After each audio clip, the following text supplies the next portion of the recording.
नमस्कार ट्रेनीज, मैं अनुराग सक्सेना आप सभी लोगों का हार्दिक स्वागत एवं अभिनंदन करता हूं इंस्ट्रक्टर कम्युनिटी खास पेशकश भारत स्किल्स में। तो दोस्तों, आज का हमारा टॉपिक है वर्क पावर एंड एनर्जी। आज हम भारत स्किल्स के work power and energy ITI first year के क्वेश्चंस डिस्कस करने वाले हैं। इससे पहले क्वेश्चन स्पीड एंड वेलोसिटी के हैं, वो मैं अपनी पहली कोई वीडियो में डिस्कस कर चुका हूं, आप उन्हें देख सकते हैं। ठीक है, तो आइए बिना किसी देरी के आज हम शुरू करते हैं वर्क पावर एंड एनर्जी। तो देखिए, वर्क पावर एनर्जी जानने के लिए अगर आपको ये क्लियर हो जाए कि वर्क क्या होता है, पावर क्या होता है और एनर्जी क्या होती है, आपका आधा चैप्टर ऐसे ही कंप्लीट हो जाएगा। तो सबसे पहले डिस्कस करते हैं वर्क। वर्क जिसे हम हिंदी में कार्य कहते हैं, वो क्या होता है हमारे मैकेनिक्स की भाषा में। तो वर्क की बात करूं, इसका सीधा सा एक फॉर्मूला होता है W=F.S।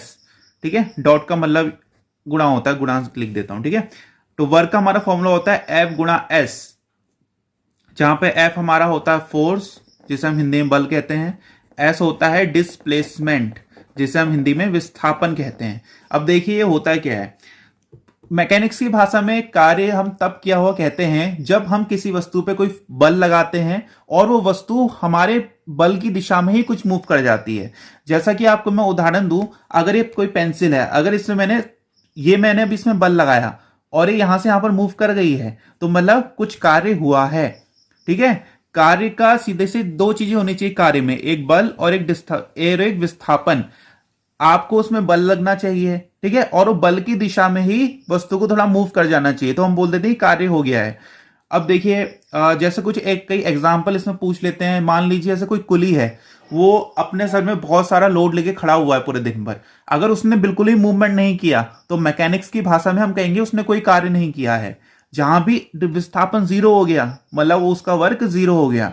मान लीजिए कोई आदमी है, दिन भर बैठा हुआ है, कोई माइंड का काम कर रहा है और कुछ भी उसमें मूवमेंट नहीं है, तो हम तब भी बोलेंगे कि क्या है, उसका वर्क जीरो है। ठीक है, अब देखिए, अब इसकी यूनिट्स के बारे में डिस्कस कर लेते हैं। तो अगर मैं इसकी यूनिट की बात करूं तो फोर्स, तो इसकी ऐसा यूनिट जूल होती है, वर्क की ऐसा यूनिट जूल होती है। यहां से फोर्स की ऐसा यूनिट क्या आई, न्यूटन आई, और ये डिस्प्लेसमेंट की यूनिट आई मीटर। तो वर्क की यूनिट न्यूटन मीटर भी होती है। ठीक है, जूल भी होती है, को हम बोलते हैं एक जूल। तो एक जूल हमारा बराबर होता है एक न्यूटन मीटर के। तो एक जूल की परिभाषा ये होती है, जब किसी वस्तु पर एक न्यूटन का बल लगाया जाता है और वो एक मीटर की दूरी तय करती है, तो तब हम बोलते हैं कि एक जूल कार्य हुआ है। ठीक है, इसकी एमकेएस यूनिट की बात करूं तो एमकेएस यूनिट में हमारा चलता है, फोर्स की जगह किलोग्राम लगता है और एस की जगह क्या लगता है, डिस्प्लेसमेंट की जगह हमारा लगता है मीटर ही रहता है। तो देखिए, इसकी अगर मैं एमकेएस यूनिट की बात करूं तो ये होगा W=F×S है। ठीक है, फोर्स की यूनिट क्या होती है, एमकेएस में किलोग्राम होती है और डिस्प्लेसमेंट की मीटर ही रहती है। तो ये किलोग्राम मीटर होता है, जो कि 9.8 जूल के इक्वल होता है। ठीक है, ये याद करने वाली चीज है। वैसे ये किलोग्राम और न्यूटन का कन्वर्जन भी है 9.8, तो उससे भी आप याद कर सकते हैं। अगली इसकी यूनिट होती है सीजीएस यूनिट। सीजीएस में आपको पता है क्या क्या होता है, मैंने अपने यूनिट वाले चैप्टर में बताया था, सेंटीमीटर, ग्राम, सेकंड। तो देखिए, यहां पे हमको जो हमारा फोर्स होता है, फोर्स सीजीएस यूनिट में कहलाता है डाइन। तो ये हमारा फॉर्मूला था, इससे अगर हम यूनिट ड्राइव करें तो फोर्स यहां पे कहलाएगा डाइन। फोर्स की, ये बहुत इंपॉर्टेंट है, आगे क्वेश्चंस भी आएंगे इसके, कि फोर्स की सीजीएस यूनिट होती है डाइन, और एस डिस्प्लेसमेंट की एसआई यूनिट होती है सेंटीमीटर। ठीक है, तो जो डाइन सेंटीमीटर होता है, ये वर्क के टर्म्स में कहलाता है अर्ग। तो एक अर्ग इक्वल टू होता है 1 डाइन इंटू 1 सेंटीमीटर।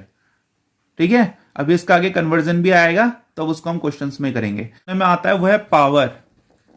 ठीक है, जिसकी जनरली यूनिट होती है वॉट। ये आपकी इलेक्ट्रिकल पावर से थोड़ा सा इसका फॉर्मूला अलग होता है। ठीक है, जब हम बेसिक इलेक्ट्रिसिटी पढ़ेंगे तो उसमें पावर का एक थोड़ा अलग फॉर्मूला चलता है, मैकेनिक्स में पावर का एक अलग रोल चलता है। तो पावर बेसिकली होती वही चीज है, पावर को हम बोलते हैं रेट ऑफ डूइंग वर्क। ठीक है, जो एनर्जी और पावर है वो दोनों वर्क से ही डिफाइन होती है। पावर को हम बोलते हैं, कार्य करने की दर को पावर बोला जाता है। ठीक है, कार्य करने की दर को शक्ति बोला जाता है। तो देखिए, पावर का सीधा सा फॉर्मूला होता है वर्क डन, या फिर अगर एनर्जी दी तो energy consumed upon time taken. सीधा सा फॉर्मूला होता है पावर का, P = W/T। अब देखिए, अब यूनिट्स हम कैसे ड्राइव करते हैं। डब्ल्यू की यूनिट क्या थी, जूल। जूल थी ऐसा यूनिट। टाइम की ऐसा यूनिट क्या होती है, सेकंड। तो पावर की ऐसा यूनिट क्या बन जाएगी, जूल पर सेकंड, जिसको हम क्या बोलते हैं, वॉट। अगला टर्म हमारे पास है एनर्जी। देखिए एनर्जी क्या होती है। एनर्जी जिसे हम हिंदी में ऊर्जा कहते हैं, it is the capacity to do work. Energy क्या होती है, कार्य करने की क्षमता को हम ऊर्जा कहते हैं। ठीक है, एनर्जी और वर्क को कई बार इक्विवेलेंट ले लेते हैं, इनकी यूनिट्स भी सेम ही होती है। एनर्जी की ऐसा यूनिट भी जूल होती है। ठीक है, अब इसके फॉर्मूले चेंज होते रहते हैं, इसका कोई स्पेसिफिक फॉर्मूला नहीं होता है। जैसे अगर पोटेंशियल एनर्जी की बात करेंगे तो mgh बोल देंगे, काइनेटिक एनर्जी की बात करेंगे तो हाफ mv² बोल देंगे। तो ये जब क्वेश्चंस इसके आएंगे हम इसको तभी डील कर लेंगे। चलिए अब क्वेश्चन से बढ़ते हैं। अब इसमें पहला क्वेश्चन में पूछा गया है, what is the work done in unit time. एक इकाई समय में किया गया कार्य क्या होता है। अब देखिए, एक इकाई समय में किया गया कार्य क्या है, ये रेट ऑफ डूइंग वर्क बोल रहा है। तो मैंने आपको बताया था क्या होता है, पावर होता है। ठीक है, rate of doing work is known as power. What is the work done in unit time, तो ये पावर हो गया। अगला क्वेश्चन है, what is the capacity of body to do work. किसी वस्तु की कार्य करने की क्षमता को क्या कहते हैं। अभी क्या बताया था मैंने, एनर्जी कहते हैं। अगला क्वेश्चन है, what is the ratio of power output to power input. शक्ति आउटपुट और शक्ति इनपुट के अनुपात को क्या कहते हैं। अब देखिए, जहां भी आपको कभी इस तरह का रेशियो दिखे कि आपने कभी कहीं शक्ति दी है और उस शक्ति से कितना कार्य हुआ है। ठीक है, इनपुट का मतलब होता है किसी मशीन में कुछ देना, और आउटपुट का मतलब होता है उस मशीन से हमें क्या प्राप्त हो रहा है। तो आपको जहां भी इस तरह का रेशियो दिखे तो सीधे सीधे इसकी एफिशिएंसी की बात कर रहा है। ठीक है, आपने उसको कितना दिया और जो आपने उसको जितनी एनर्जी दी थी उसने आपको कितना काम करके दिया, तो उसकी दक्षता की ये बात कर रहा है, एफिशिएंसी होता है इसका मतलब। अगला क्वेश्चन है, what is called if a force of 1 newton acts on a body and moves it through a distance of 1 metre. यदि 1 न्यूटन का बल किसी वस्तु पर कार्य करता है और उसे 1 मीटर दूरी तक खिसकाता है तो उसे क्या बोलते हैं। मैंने आपको बताया था वर्क का फॉर्मूला क्या होता है, F इंटू एस। एफ इसमें कितना दिया, 1 न्यूटन दिया है, और इसमें क्या बोला है, 1 सेकंड बोला है। न्यूटन सेकंड को क्या बोलते हैं, जूल बोलते हैं। कितना जूल, 1 जूल। ठीक है, ये किसने पूरी 1 जूल की परिभाषा लिख दी है जो मैं आपको बता चुका हूं। अब देखिए, अब ये याद करने वाला क्वेश्चन है, how many ergs for 1 joule. 1 joule में कितने अर्ग्स होते हैं, 10 की पावर 7 अर्ग होते हैं। ये याद कर लीजिएगा, ये आपको याद ही करना पड़ेगा। 1 जूल में 10 की पावर 7 अर्ग होते हैं। तो ये इसका आंसर हो गया, मिस प्रिंटिंग है थोड़ी। अगला क्वेश्चन है, how many Newton's for 1 kilogram. 1 kilogram में कितने न्यूटन होते हैं। देखिए, अब क्या होता है, जो हमारी मैकेनिक्स होती है उसमें 2 तरह की यूनिट्स होती हैं। एक होती है ग्रेविटेशनल यूनिट, ठीक है, एक होती है ग्रेविटेशनल यूनिट और दूसरी होती है एब्सोल्यूट यूनिट। जो ये आपकी ग्रेविटेशनल यूनिट होती है ना, इसमें जो भी आपके उस तरह के होते हैं, जैसे ग्राम वेट सुनेंगे आप, ग्राम फोर्स, ये भी किलोग्राम वेट ही होगा, शॉर्ट में किलोग्राम लिख दिया है। तो जो इस तरह की चीज़ें चलती हैं सब हमारी ग्रेविटेशनल यूनिट्स में चलती हैं। और जो हमारी एब्सोल्यूट यूनिट्स होती हैं उन्हें हम बोलते हैं SI, MKS, CGS। ठीक है, ये सारी हमारे एब्सोल्यूट यूनिट्स होती हैं। तो अगर हमको एक यूनिट से दूसरे उसमें कन्वर्ट करना होता है तो सिंपल था, उसका एक ट्रिक होती है। ठीक है, एक छोटा सा बनाया है, इसको आप देख सकते हैं। जैसे W = mg होता है, हम सबको पता है। तो ये क्या है, किलोग्राम। अब देखिए, W की जगह हम क्या रखेंगे, 1 किलोग्राम फोर्स। ठीक है, मास हमको कितना है, 1 किलोग्राम होगा। और G क्या होता है, एक्सेलरेशन ड्यू टू ग्रेविटी। इसकी वैल्यू हमको पता है कितनी होती है, 9.81 मीटर पर सेकंड का स्क्वायर। अब इस इंटू करेंगे कितना आएगा, 9.81 किलोग्राम मीटर पर सेकंड का स्क्वायर। देखिए, ये जो kilogram metre per second square होता है ना, इसको हम न्यूटन बोलते हैं। तो कितना बन गया, 9.81 न्यूटन। सिंपल सा आप याद भी कर सकते हैं कि 1 किलोग्राम में 9.81 न्यूटन होते हैं। अगले क्वेश्चन हमसे पूछा गया है, मैट्रिक सिस्टम में 1 हॉर्स पावर में कितने वॉट्स होते हैं। ठीक है, ये आपको याद ही करना पड़ेगा। मैट्रिक सिस्टम में 1 हॉर्स पावर में 735.5 वॉट्स होते हैं। ये प्रश्न जरूर आएगा, बस आपको उस समय ये ध्यान रखना है कि आपसे मैट्रिक सिस्टम पूछा गया है कि ब्रिटिश सिस्टम पूछा गया है। ठीक है, मैट्रिक सिस्टम में 1 HP में 735.5 वॉट्स होते हैं और 1 HP में ब्रिटिश सिस्टम में 746 वॉट्स होते हैं। ये याद रखिएगा। अगले क्वेश्चन में है, what is the equivalent unit for 1 horse power in matric system. Matric system में 1 हॉर्स पावर की समतुल्य इकाई क्या है। तो मैट्रिक सिस्टम में 1 HP बराबर होता है, ठीक है, 75 किलोग्राम मीटर पर second. Got it. Matric system में एक एचपी होता है 75 किलोग्राम मीटर पर सेकंड के बराबर। अगला क्वेश्चन देखते हैं, what is the formula for potential energy. मैंने आपको एनर्जी में ही पढ़ाया था, पोटेंशियल एनर्जी का फॉर्मूला क्या होता है, mgh। ठीक है, ये होता है mgh पोटेंशियल एनर्जी का फॉर्मूला। इसे आप उससे भी याद कर सकते हैं, जैसे mdh मिसाले आते हैं, mdh यहाँ पर डी की जगह क्या है, g है, तो mgh किसका सूत्र होता है, पोटेंशियल एनर्जी का सूत्र होता है। आपको ये बता दूं कि पोटेंशियल एनर्जी क्या होती है। देखिए मान लीजिए पोटेंशियल एनर्जी होती है किसी वस्तु की अपनी पोजीशन की वजह से, पोटेंशियल से पोजीशन यहाँ पे याद कर सकते हैं, किसी वस्तु की पोजीशन की वजह से उसको जो एनर्जी मिल रही है उसको हम बोलते हैं पोटेंशियल एनर्जी। मान लीजिए आपके घर में जो भी छत में जो टंकी में पानी भरा हुआ है वो बहुत फोर्स से नीचे आता है, वो किसकी वजह से आता है, पोटेंशियल एनर्जी की वजह से आता है, क्योंकि उसकी पोजीशन क्या है, हमने छत पे उसे रखा हुआ है, तो उतनी उसको एनर्जी प्राप्त है। जब पानी वहां से गिरेगा तो बहुत तेजी से गिरता है। ठीक है, ये होती है पोटेंशियल एनर्जी। इसके बाद है काइनेटिक एनर्जी। कई गाड़ियों के नाम भी आते हैं काइनेटिक करके। काइनेटिक का मतलब होता है मोशन, किसी वस्तु की जो उसकी मोशन की वजह से एनर्जी है उसको बोलते हैं काइनेटिक एनर्जी। जैसे चलती हुई गेंद हो गई, चलती हुई गाड़ी हो गई, चलती हुई गोली हो गई, इन सब में क्या होती है, काइनेटिक एनर्जी होती है। इसका सीधा सा फॉर्मूला होता है हाफ mv²।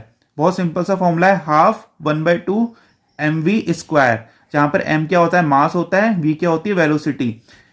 पोटेंशियल एनर्जी वाले में m क्या होता है, मास होता है, g acceleration due to gravity, और h क्या होती है, हाइट, कितनी हाइट पे आपने उसको रखा है।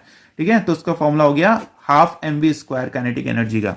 अगला क्वेश्चन देखते हैं, what is the work done if a force of 250 newtons acted upon a body and a body has been moved through a distance of 15 metres. कार्य पूछा गया है, यदि 250 न्यूटन बल के किसी वस्तु पर कार्य करता है और वस्तु 15 मीटर की दूरी तक चलती है तो कितना कार्य हुआ है। देखिए कोई वस्तु है, ठीक है, उस पर 250 न्यूटन का बल लगाया गया है और बल लगाने के बाद वो जो वस्तु है 15 मीटर चली है, तो सीधे सीधे हमसे पूछा है कि कार्य कितना हुआ है। अब हमको, मैंने आपको क्या बताया था, वर्क का फॉर्मूला क्या होता है, F.S, फोर्स इंटू डिस्प्लेसमेंट। अब कितना बल इसमें लगा है, 250 न्यूटन इंटू S कितना है, 15 मीटर है। बस इसका आंसर आपके सामने होगा, 250 इंटू 15 कर लीजिए, 5 to 10 11 12 इंटू 052 05723, तो 3750 जूल्स इसका आंसर हो गया। अगले क्वेश्चन देखते हैं, what is the potential energy if a body of mass 250 kilogram is at a height of 30 metre. यदि 250 किलोग्राम द्रव्यमान की एक वस्तु 30 मीटर की ऊंचाई पर हो तो स्थितिज ऊर्जा कितनी होगी। कोई हमको पोटेंशियल एनर्जी निकालनी है, जिसे हिंदी में स्थितिज ऊर्जा बोलते हैं। ठीक है, इसमें क्या है, एक वस्तु है वो 250 किलोग्राम की है और उसको 30 मीटर की ऊंचाई पर रखा गया है, तो हमको बतानी उसमें भी कितनी पोटेंशियल एनर्जी है। पोटेंशियल एनर्जी मैंने आपको बताया था ना, पोजीशन की वजह से होती है, तो इसमें इसी तरह से क्वेश्चन आते हैं कि उसको इतनी ऊंचाई पर रखा गया है, ये रखा गया है, वहां पे है, इस तरह से पोजीशन, आप पोजीशन से रिलेटेड क्वेश्चन आएंगे। तो देखिए सीधा सा फॉर्मूला है ना, आपको पोटेंशियल एनर्जी का बताया था, पोटेंशियल एनर्जी का ना फॉर्मूला बताया था mgh। तो इसमें मास कितना हमको दिया है, 250 किलोग्राम।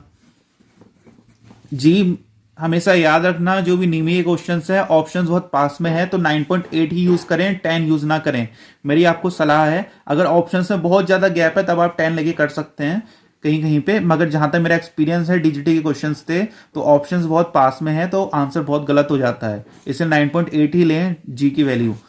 एच इसमें कितना दिया, 30 मीटर्स, तो बस अब इन्हें इंटू कर लेते हैं, 250 इंटू 3 8 24 3 9 27 29। ठीक है, पॉइंट से ये जीरो कैंसिल। अब इसे, तो अब इन दोनों को आपस में इंटू करना है, तो 294 इंटू 25। ठीक है, 5 4 20, 5 9 45 plus 2 47, 5 2 10 plus 4 14 into 2 4 8, 2 9 8 4 plus 5 0, 8 8 plus 16, इसलिए 15, 8 4 12 13, 5 1 7 और 3। ठीक है, तो इसका आंसर कितना आ गया, 7350, और एक जीरो ये था तो इतना आ गया। अब देखिए आंसर हमारा ये आया, मगर हाँ तो देखो हमारा आंसर जूल में आया है अभी, मगर इसमें ऑप्शंस किलो जूल में है, तो हमको क्या पता है कि 1 किलो जूल में 1000 जूल होते हैं। ठीक है, इसलिए क्या हो जाएगा, 73500 जूल बट्टे 1000। ठीक है, तो ये कितना बन गया, ये किलो जूल बन गया, तो इससे ये गया और ये कितना आ गया 73.5 किलो जूल।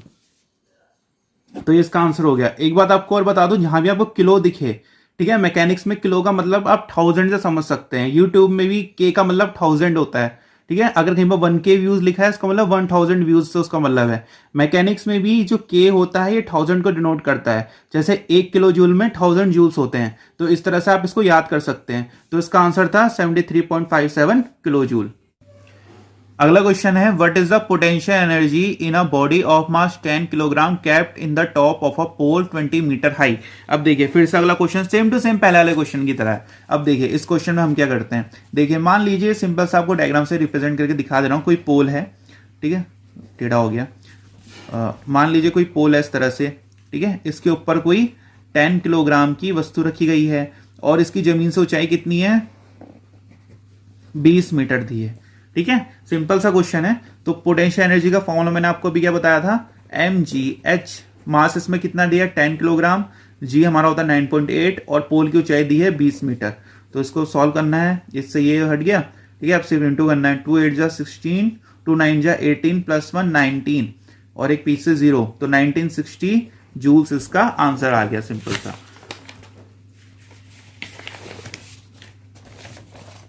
ये देखिए ऑप्शन सबसे एक्यूरेट सी वाला लग रहा है, तो इसका आंसर होगा। अगला क्वेश्चन है, what is the work done in joules. Joules में वर्क निकालना है, इस बात का ध्यान रखिएगा। If a load of 15.5 kilogram is lifted through a height of 4.4 metres. यदि किसी 15.5 किलोग्राम के भार को 4.4 मीटर की ऊंचाई तक उठाया जाता है तो जूल में कितना कार्य होता है। जब भी कार्य निकालना हो तो कहीं मत जाइए, सीधे जाइए कार्य के फॉर्मूले के पास, work equal to F into S. मगर इस बात का ध्यान रखिएगा, सीधे सीधे उसने बोला है कि जूल्स में निकालना है। तो मैंने आपको शुरुआत में क्या बताया था, 1 जूल किसके बराबर होता है, 1 न्यूटन मीटर के बराबर, ठीक है। अब देखिए जो न्यूटन किसकी यूनिट होती है, फोर्स की, और मीटर किसकी यूनिट होती है, डिस्प्लेसमेंट की, कितना वो वस्तु को हमने मूव कराया है। अब देखिए अब इसमें 4.4 मीटर्स तो सही दिया है, मगर फोर्स की यूनिट कितनी दी है, 15.5 किलोग्राम दिया है, ठीक है, लोड। तो उसको हम किस में कन्वर्ट करेंगे, न्यूटन में कन्वर्ट करेंगे, या फिर हम इससे फोर्स निकालेंगे। तो देखिए फोर्स का फॉर्मूला क्या होता है, mg होता है, ठीक है, क्योंकि उसका वेट जो होता है वो उतने ही बराबर फोर्स लगा पाता है। तो फोर्स इक्वल टू mg हो गया।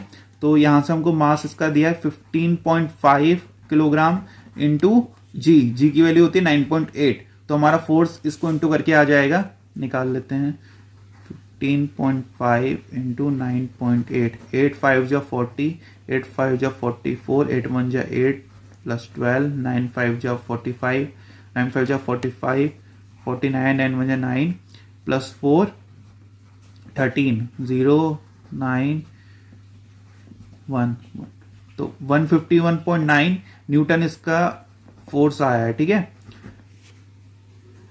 151.9 इंटू एस। अब देखिए कितना मूव किया है, 4.4 मीटर मूव किया है। तो अब देखिए बस इसे इंटू ही करना है, इंटू कर लेते हैं, 151.9 इंटू 4.4, 4 9 जा 36, 4 1 जा 4 प्लस 3 7, 4 5 जा 20, 4 1 जा 4 प्लस 2 6, ये 4 है तो ये आएगा 6706 प्लस 1 8 6 6 1 2, तो 668.36 इसका आंसर आ रहा है, ठीक है। इसका आ जाएगा 668.36 जूल्स इसका आंसर आ जाएगा, जिसे हम न्यूटन मीटर भी बोलते हैं।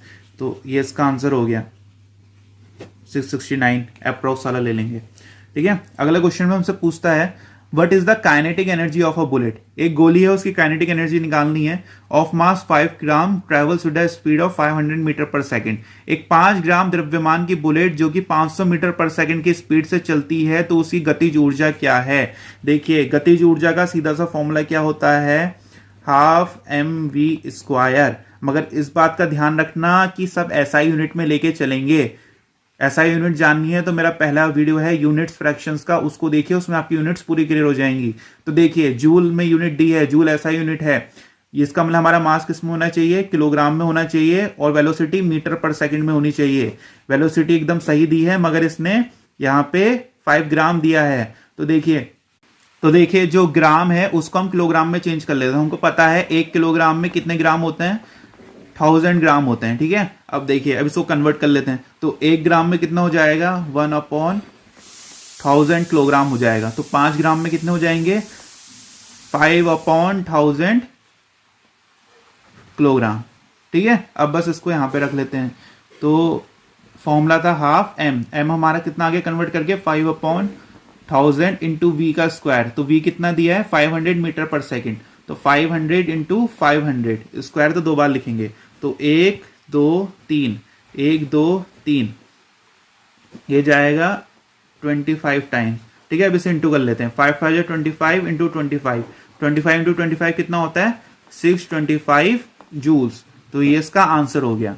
तो ये थे आज के हमारे वर्क पावर एंड एनर्जी के क्वेश्चंस। इसी तरह के हमने और भी कई क्वेश्चंस अपनी इस जो पूरी सीरीज है उसमें सॉल्व किए हैं, और जो बाकी बचे हुए चैप्टर हैं वो भी हम अपनी आने वाली वीडियोस में सॉल्व करेंगे। हमारी इस वीडियो को देखने के लिए बहुत बहुत धन्यवाद।